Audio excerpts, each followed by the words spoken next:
अस्सलाम वालेकुम friends, this is Ghazanfar Khan और आप देख रहे हैं Ghazni's world. I welcome you in Ghazni's world. Friends, एक बहुत ही ज़बरदस्त डेवलपमेंट हुई है अफ़गानिस्तान में, स्पेशली पाकिस्तान के पर्सपेक्टिव से अगर हम बात करें कि Indian leading newspaper the Hindu ने यह दावा किया है और ये कंफर्म भी हो चुका है कि गवर्नमेंट ऑफ इंडिया ने कंधार में अपना जो कौंसलेट है उसको क्लोज़ कर दिया है, बंद कर दिया है और वहाँ का जितना भी अमला था, जो पर्सोनल था, डिप्लोमेटिक अमला था, वो सारा इंडिया वापस जा चुका है। सो ये अब तक की सबसे लेटेस्ट डेवलपमेंट है अफ़गानिस्तान में और एक बहुत बड़ा झटका माना जा रहा है गवर्नमेंट ऑफ इंडिया के लिए, क्योंकि इंडिया की जो पॉलिसी रही है अफ़गानिस्तान के हवाले से, ये अगर आप थोड़ा सा रिसेंट टाइम्स में देखें तो ये काफ़ी क्लियर था कि अफ़गानिस्तान में तालिबान और यूएस की सेटलमेंट होने जा रही है और फॉरेन ट्रूप्स वहाँ से विथड्रॉ करेंगे। ये 2 साल से ऑलमोस्ट ये प्रोसेस चल रहा था और इन 2 सालों में इंडिया ने कोई ऐसी क्लियर पॉलिसी नहीं अपनाई जिसका खमियाजा आज उसको भुगतना पड़ रहा है। और एक्सपर्ट्स यहाँ तक भी कह रहे हैं कि इंडिया को अफ़गानिस्तान में अपनी एम्बेसी को भी क्लोज़ करना पड़ेगा। सो ये भी एक्सपेक्ट किया जा रहा है। सो आज की वीडियो इसी के बारे में है और मैं एक्सप्लेन करूँगा कि आखिर ऐसा क्या हुआ कि इंडिया को ये सब चीज़ें करना पड़ी और इसकी रीज़न्स क्या हैं और क्या इंडिया इससे बच सकता था, ऐसे स्टेप्स इंडिया ले सकता था कि ये नौबत ना आती। सो वीडियो एंड तक देखिएगा and I would like to request to subscribe my channel. तो फ्रेंड्स, इंडिया ने अपना कंधार कौंसलेट जो है वो बंद कर दिया है और इसकी जो मेन रीज़न्स जो बनी है वो मैं स्टेप बाय स्टेप आपके साथ शेयर करता हूँ। सबसे इम्पॉर्टेंट रीज़न जो इसकी बनी है वो ये है कि तालिबान ने 85% अफ़गान टेरिटरी को ऑक्यूपाई कर लिया है और ये उन्होंने क्लियरली अनाउंस किया है मॉस्को में। यानी अफ़गानिस्तान में 85% जो लैंड है, जो टेरिटरी है, वो अब तालिबान के कंट्रोल में है। एक सबसे बड़ी रीज़न तो ये है। दूसरी जो इम्पॉर्टेंट रीज़न है वो ये है कि तालिबान ने ये भी क्लेम किया है और अनाउंस किया है कि उसके जो 2 मेन कंट्रीज़ के साथ जो बॉर्डर्स हैं, ईरान और तुर्कमेनिस्तान, इन दोनों का कंट्रोल अब अफ़गान तालिबान के पास है। सो ये 2 बड़ी इंपॉर्टेंट रीज़न्स जो जाहिर करती हैं कि अफ़गान तालिबान पूरी तरह से एक्टिव हैं और बहुत तेज़ी के साथ एडवांस कर रहे हैं, पेशकदमी कर रहे हैं और बहुत ही कम अरसे में एक्सपेक्ट किया जा रहा है कि फ्यू वीक्स, शायद वीक्स से भी कम में अफ़गानिस्तान पे पूरा कंट्रोल जो है वो तालिबान का हो। सो इसी को देखते हुए इंडिया ने अपना कंधार का कौंसलेट जो है वो बंद किया है। यहाँ आपको एक चीज़ बताता चलूँ कि लास्ट टाइम यानी 90s में जब अफ़गान तालिबान ने अफ़गानिस्तान पे कंट्रोल किया था तो उन्होंने कंधार को एज़ कैपिटल यूज़ किया था। सो कंधार पे उनका ऑलमोस्ट कंट्रोल कंप्लीट हो चुका है और अब वो काबुल की तरफ एडवांस कर रहे हैं। दूसरी जो बड़ी ख़बर है वो ये है और जो एक्सपेक्ट किया जा रहा है, जो इंडियन एक्सपर्ट्स भी और जो इंटरनेशनल रिलेशंस, डिफेंस और सिक्योरिटी एक्सपर्ट्स हैं, वो यही एक्सपेक्ट कर रहे हैं कि इंडिया को अपना सफारत खाना यानी अपनी एम्बेसी जो है वो भी क्लोज़ करनी पड़ेगी। ये सब चीज़ें क्यों हो रही हैं? इंडिया के पर्सपेक्टिव से अगर देखा जाए तो हमें बिल्कुल ये क्लियर नज़र आता है कि गवर्नमेंट ऑफ इंडिया यानी जो बीजेपी गवर्नमेंट है वो बिल्कुल एक क्लियर, एक रैशनल पॉलिसी अपनाने में फ़ेल हो गई है, बुरी तरह से फ़ेल हो गई है। आप अगर रीसेंट पास्ट में देखें तो वहाँ के जो लीडर्स हैं, opposition leaders, specially Asaduddin Owaisi, वो ये कहते आए हैं गवर्नमेंट को, और कांग्रेस में भी कुछ आवाज़ें ऐसी थीं जो सजेस्ट करती आई थी गवर्नमेंट को कि आप एक क्लियर पॉलिसी अपनाएं क्योंकि आगे अफ़गानिस्तान में ये होने जा रहा है।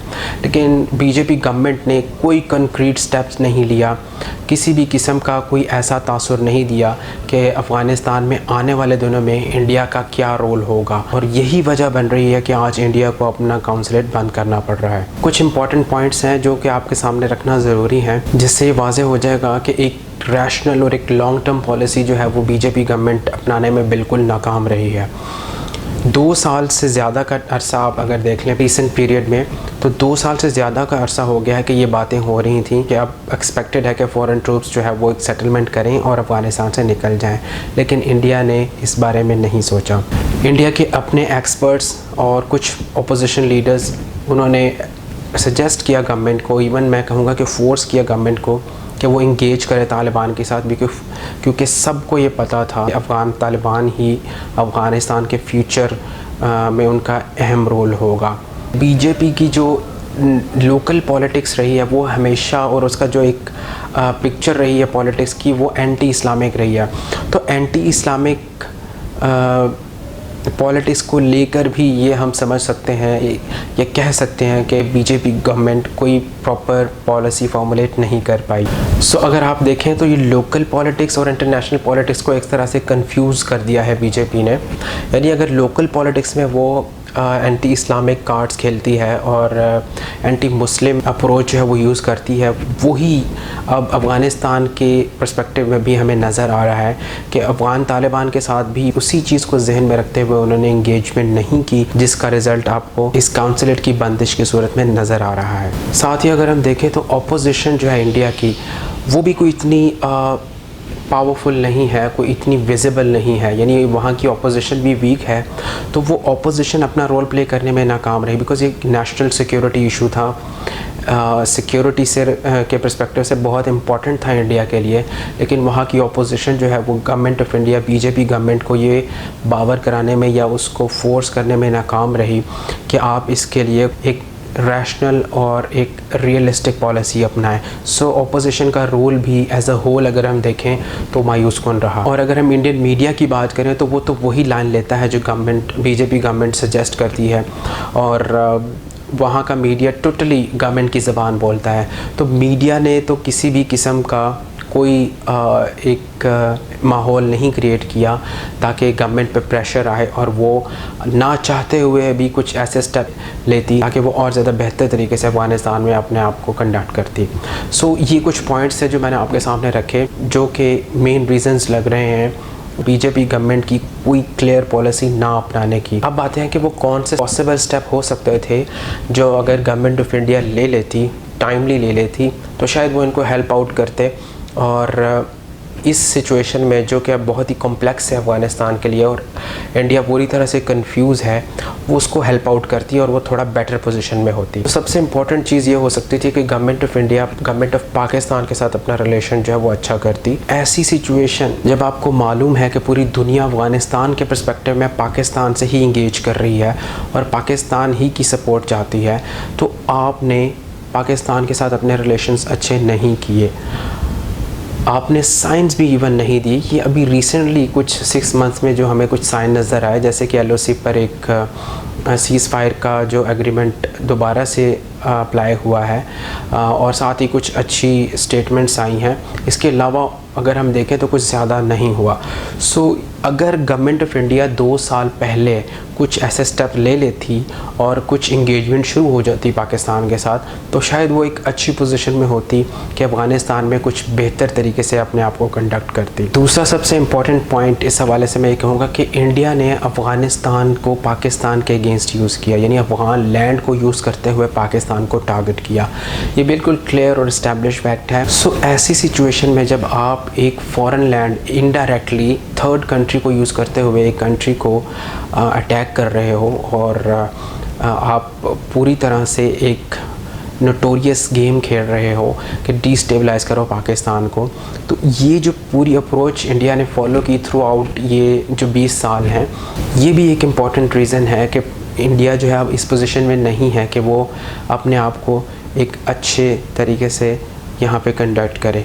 यानी अगर आप देखें कि अगर पाकिस्तान के साथ इस तरह का मामला ना करता इंडिया, यानी अफ़गान लैंड पाकिस्तान के अगेंस्ट ना यूज़ करता, और या अगर स्टार्ट में यूज़ भी की तो पिछले कुछ रिसेंट ईयर्स में वहाँ पे अपनी एक्टिविटीज़ को बंद करता और पाकिस्तान के साथ इंगेज करता, तो कुछ बेहतर पोजीशन हो सकती थी। लेकिन इंडिया ने कंटिन्यूसली इंटरफेरेंस की पॉलिसी को जारी रखा और पाकिस्तान को डिस्टेबलाइज़ करने की कोशिशें करता रहा। तो ये एक बहुत बड़ा सबक है, बहुत बड़ा मैसेज है इंडिया के लिए कि आप कभी भी अपने आप में रहते हुए एक सेल्फिश पॉलिसी जिसमें आप सिर्फ अपने आप को देखते हो, अपने इंटरेस्ट को देखते हो और रीजनल इंटरेस्ट को डिनाई कर देते हो, नेगलेक्ट कर देते हो, ये चीज़ें बहुत सी मुश्किलात लेकर आती हैं जो कि अब इंडिया को समझ में आ रही है। सो इन सब पॉइंट्स को देखते हुए इंडिया को अपने आप को रीपोजीशन करना चाहिए और अगर वो चाहता है कि अफ़गानिस्तान में कुछ बेहतर तरीके से वो अपने आप को कंडक्ट करे तो पाकिस्तान के साथ इंगेजमेंट बहुत ज़रूरी है।